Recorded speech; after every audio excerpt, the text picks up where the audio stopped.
Concept లో దేశమంతా కూడా విశ్వ హిందూ పరిషత్ యొక్క ఆలోచన చేసింది. చేసి వీళ్ళందరూ ఏకతాటిపై తీసుకురావాలని చెప్పి అనేకమైన పద్ధతులను అవలంబించుకుంటూ ర్యాలీలు, నిరసనలు, ధర్నాలు అని పెడుతూ అనేక పద్ధతుల్లో హిందువులు కాపాడడం కోరికే విశ్వ హిందూ పరిషత్ నడిపిస్తుంది. విశ్వ హిందూ పరిషత్ పనిచేసినటువంటి సందర్భంలో శ్రీరామ జన్మభూమి తీర్థక్షేత్ర ట్రస్ట్ పేరుతో అక్షంతలు కూడా మనందరికి పంపిణీ చేయడం జరిగింది.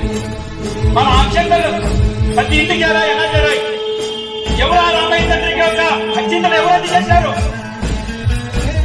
ఆ యొక్క కార్యక్రమాన్ని విశ్వ హిందూ పరిషత్ నడిపించి దేశంలో ఆ రామయ్య తండ్రికి ప్రతి ఒక్కరూ కూడా పేదవాడి నుంచి అడుక్కునేవాడి నుంచి పెద్ద కోటీశ్వరుడి వరకు కూడా అందరూ కూడా ఆ తండ్రికి యొక్క వారికి తోచినందుకు కూడా వాళ్ళకి స్వామివారికి యొక్క కానుక సమర్పించినట్టు సందర్భంగా ఆ యొక్క ప్రతి ఒక్క భక్తులు కూడా ప్రతి ఇంటికి కూడా ఈ అక్షంతలు చేయాలి, ఆ కుటుంబం ధరించాలి, ఆ రామయ్య తండ్రి కాపాడాలి, నా కుటుంబాన్ని, నా ధర్మాన్ని, నా అమ్మని, నా చెల్లిని కాపాడాలని చెప్పి ఆ యొక్క ఆయన ఆదర్శంతోనే మనందరం కూడా మనం నడవాలని చెప్పి కూడా ఈ రోజు ఆ దేశమంతా కూడా ప్రతి ఇంటికి కూడా రామయ్య చింతలు తీసుకెళ్లాలని చెప్పి కూడా ఒక విశ్వ హిందూ పరిషత్ నడవను కంకణం పట్టుకున్న సందర్భంగా ప్రతి ఇంటికి కూడా అక్షంతలు చేరాయి. వాటన్నింటినీ కూడా అందరినీ కలుపుకుంటూ సమాజంలోన రాష్ట్రీయ స్వయం సేవక్ సంఘ్ మమేకమై విశ్వ హిందూ పరిషత్ అన్ని కూడా కలుపుకొని అందరూ కలిసి యొక్క కార్యక్రమాన్ని దిగ్విజయంగా చేసినటువంటి విశ్వ హిందూ పరిషత్. మరి మనం చూస్తున్నాం హిందూ సమాజాన్ని కాపాడాలంటే ఎవరున్నారంటే ప్రధానంగా గుర్తుపెట్టండి విశ్వ హిందూ పరిషత్ దేశాన్ని కాపాడేదంటే రాష్ట్రీయ స్వయం సేవక్ సంఘ్. RSS లో మన పిల్లల్ని తెచ్చండి అని ఎంతో మంది గొంతు విప్పి చూడు చెప్తే కూడా మనకు ఎవరైనా పట్టడం లేదు. ఈ రోజు చూస్తే ఎంతమంది మన పిల్లలు పనిచేస్తున్నారు, ఎవరున్నారంటే రాబోయే రోజుల్లో ఎంత ప్రమాదానికి ఉన్నామంటే మనందరూ కూడా ఒక్కసారి మనం చూసుకోవాలి. వినాయక చవితి సందర్భంగా ఎవరు ఏదైనా ఒక చిన్న వీధిలో వినాయకుడి విగ్రహానికి ఏర్పాటైతే అక్కడ ఒక కార్యకర్తగా మన ఎలక్ట్రీషియన్ కానీ వాడు ఏదైనా వీధులు వేసేస్తే అంటేనే ఆ డిపార్ట్మెంట్ వాళ్ళు రెడీగా అయిపోయింటారు. ఇది అక్రమ కనెక్షన్ తీసేయండి అంటారు. మరి పోలీసు వారు వస్తారు, మీకు పర్మిషన్ ఉందంటారు. కేవలం హిందువులకే పర్మిషన్, హిందువులకే ఇవన్నీ ఆక్షన్సులు, మనందరికీ ఇతరులకి ఎవరికి ఉండవాలని. మరి వీళ్ళని అడగాలి, వీళ్ళని ప్రశ్నించాలి, వీళ్ళని ప్రశ్నించాలంటే ఎవరు చేయాలి? మళ్ళీ విశ్వ హిందూ పరిషత్ పనిచేయాలి. మళ్ళీ మీ ఇంట్లో పూజ చేసుకోవాలంటే మీ విశ్వ హిందూ పరిషత్ పనిచేయాలి. మీ వీధిలో పూజ జరగాలంటే మీ విశ్వ హిందూ పరిషత్ పనిచేయాలి. మీరంతా హిందువులు కాదు అని ఇవాళ విశ్వ హిందూ పరిషత్ వాళ్ళని ప్రశ్నిస్తుంది. అలాంటి వారందరికీ కూడా మీ అందరు ఏకతాటిపై తీసుకోవడానికి రెడీగా ఉంది. విశ్వ హిందూ పరిషత్ మీ అందరిని ఆహ్వానిస్తుంది. మీ అందరు రాబోయే రోజుల్లో మీతో సమాజ కార్యం ఉంది అని చెప్పడం కోసమే ఈ 60 సంవత్సరాల పండుగ జరుగుతున్నది. జరిగినటువంటి విషయం మనందరం కూడా విషయం. బంగ్లాదేశ్ లో పరిస్థితి ఎలా ఉంది? చాలా అద్భుతంగా ఉంది. ఎలా ఉందంటే అక్కడ రిజర్వేషన్ ప్రక్రియ, ఎవరికి రిజర్వేషన్ ప్రక్రియ అది, ఏ మతానికి రిజర్వేషన్ ప్రక్రియ అది ఒకసారి ఆలోచించుకోండి. కేవలం ఆ దేశంలో ఉన్నటువంటి ఒక రిజర్వేషన్ ప్రక్రియకు సంబంధించి ఏదైనా జరగచ్చు. అది కలిసి తోటి ఒక ఉద్యమం నడిచింది. రిజర్వేషన్లు మాకు తొలగించుకుంటూ కావాలని ఒకరు వద్దని కొంతమంది ఇలాంటి జరుగుతున్న క్రమంలో ఆ యొక్క రిజర్వేషన్ ప్రక్రియని మరి జరుగుతా ఉంది. పెద్ద కార్యక్రమం జరుగుతా ఉంది, సంతోషం. మరి ఆ రిజర్వేషన్ ప్రక్రియ రిజర్వేషన్ చూడాలి కానీ ఉన్నటువంటి హిందువుల మీద దాడి చేసిన ఎందుకు? హిందువులు ఏమి పాపం చేశారని చెప్పి వారు చంపుతున్నారు. కాబట్టి అందరూ కూడా గుర్తుపెట్టుకోవాలి. అక్కడ బంగ్లాదేశ్ లో ఉన్నటువంటి వారందరూ కూడా మన భారతదేశంలోకి బాట దిగి దూకి చాలా అందంగా దూకుతూ కింద అండర్ గ్రౌండ్ గా బొక్కులు పెట్టుకుంటూ మన రావడం జరుగుతుంది. మరి దానికి ప్రోత్సహిస్తున్నటువంటి వారు ఎవరు? ఆ స్వయాన రాష్ట్రానికి సంబంధించినటువంటి మమతా బెనర్జీ అనేటువంటి వెస్ట్ బెంగాల్ సీఎం గారు ఆహ్వానిస్తున్నారు. మమతా బెనర్జీ గారు ఈ దేశాన్ని ఏం చేయాలనుకుంటున్నారు? ఇది రాజకీయం మాట్లాడండి. ప్రతి ఒక్క హిందువు కూడా ఆలోచించుకోవాలి.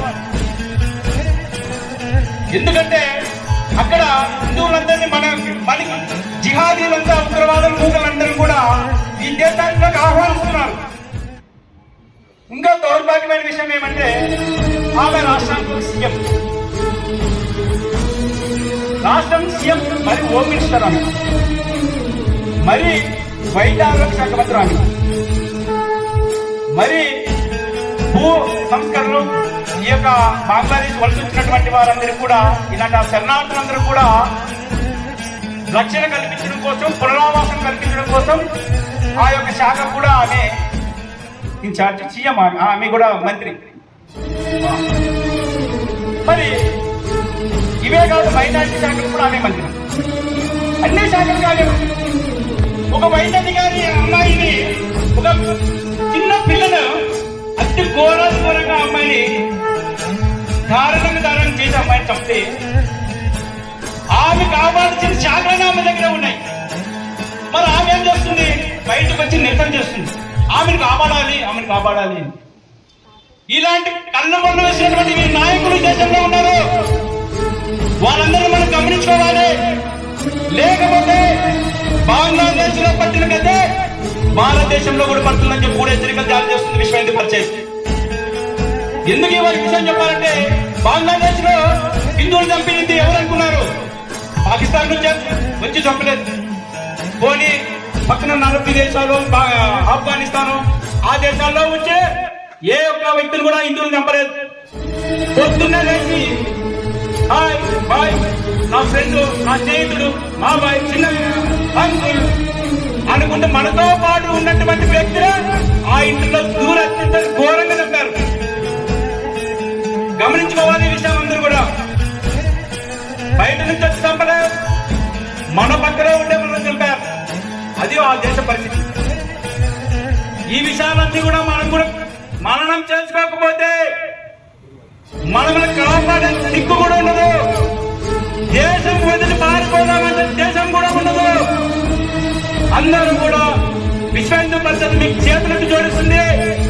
మీరందరూ కూడా విశ్వ హిందూ పరిషత్ మిమ్మల్ని ఈ యొక్క ప్లాట్ఫామ్ పైన హిందూ సమాజం కోసం పనిచేయడానికి ఎంతో ఆహ్వానిస్తుంది. సమయం లేదు, మిత్రమా అన్నట్టుంది ఈ రోజు సమయం, ఈ యొక్క పరిస్థితుల్లో దేశంలోన. కాబట్టి విశ్వ హిందూ పరిషత్ మనందరం కూడా ఆహ్వానిస్తూ మీ ద్వారా హిందూ సమాజాన్ని సంఘటితం చేయడానికి సిద్ధంగా ఉంది. మీరు రండి, యువకులు రావాలి. దేశంలోనూ అత్యంత ఘోరంగా చంపింది. ఆ దేశంలో మిలిటరీ ఉంది, పోలీసులు ఉన్నారు, అందరూ ఏం చేయలేదు. ఏ హిందువులు కాపాడలేదు. ఈ దేశంలో కూడా కాపాడతారు. అలాగే మాతృశక్తి ఉంది విశ్వ హిందూ పరిషత్తులో. ఆ మాతృశక్తి ప్రతి తల్లికి కూడా తెలుస్తుంది. నీ బిడ్డను ఎట్లా పెంచాలి, నీ బిడ్డకి ఏ విధంగా ఉండాలి అని చెప్పి కూడా, నీ పిల్లల్ని ఎలా పెంచుతున్నావో ఆ తల్లి కంటే ముఖ్యంగా విశ్వ హిందూ పరిషత్తులో మాతృశక్తి ఆలోచన చేస్తుంది. నీ సమాజంలో మనకు అమ్మాయి లోపల ఇంకో సెల్ చూస్తుంటే తల్లి టీవీ చూస్తుంది. కాబట్టి ఆ సెల్ కాదు, ఈ టీవీ కాదు మనం కాపాడాలి. విశ్వ హిందూ పరిషత్ ఆలోచన విధానాలే కాపాడుతుంది. అది గుర్తుపెట్టుకోవాలి. మళ్ళీ అమ్మాయిలు దుర్గావాహిని పేరుతో విశ్వ హిందూ పరిషత్తులో కూడా దుర్గావాహిని ఉంది. మన అమ్మాయిలకు కూడా ఎవరు చెప్పాలి, ఏం చెప్పాలి? అమ్మాయిలకి సమాజంలో నీతో నవ్వుతూ ఉంటారమ్మా, స్నేహంగా ఉంటారు, కప్పిస్తుంటారు, కానీ నిన్ను కాటేస్తారని చెప్పి ఏ తల్లి చెప్పడం లేదు. కాబట్టి వాటి కోసమే దుర్గావాహిని యొక్క అమ్మాయిలు ఉన్నారు. వాళ్ళు నీ బిడ్డలు సాధిస్తారు. కాబట్టి నీ బిడ్డలు కాపాడుకోవాలంటే కూడా నీ యుద్ధ కరాటే నేర్పిస్తారు. మీరందరూ కూడా దుర్గావాహినిలో మీ పిల్లల్ని పంపేయండి. మీ పిల్లల్ని కట్టబెట్టుకొని యుద్ధం చేసే పని లేదు. జస్ట్ అమ్మాయికి అవకాశం వస్తే చాలు, మన తల్లిని మన కుటుంబాన్ని కాపాడుకుంటారు. కాబట్టి మనందరూ కూడా, మీ అందరూ కూడా ఇదే ఆహ్వానాన్ని మన్నించి ఈ కార్యక్రమం మనందరూ కూడా గమనించుకొని విశ్వ హిందూ పరిషత్ ఏమి చేయలేదు, మన దేశాన్ని, మన ధర్మాన్ని, మన కుటుంబాన్ని కాపాడుకుంటుంది. అంటే ఆ పనిలో భాగంగా చేయాల్సిన పని చేయాల్సిన పరిస్థితి. ఈరోజు సందర్భంగా మనందరం కూడా ఈ యొక్క కృష్ణాష్టమి సందర్భంగా ఈరోజు ముందుగా పురస్కరించుకొని ఈ కార్యక్రమాన్ని చేస్తుంది. కాబట్టి ఈ యొక్క అవకాశం ఇచ్చినటువంటి, ఇక్కడ ఇచ్చేసినటువంటి పెద్దలందరూ కూడా నా యొక్క నమస్కారాలు తెలియజేసుకుంటూ, మాతృమూర్తులందరూ కూడా మీ యొక్క నమస్కారం తెలియజేసుకుంటూ విరమించుకుంటున్నాను. జై శ్రీరామ్.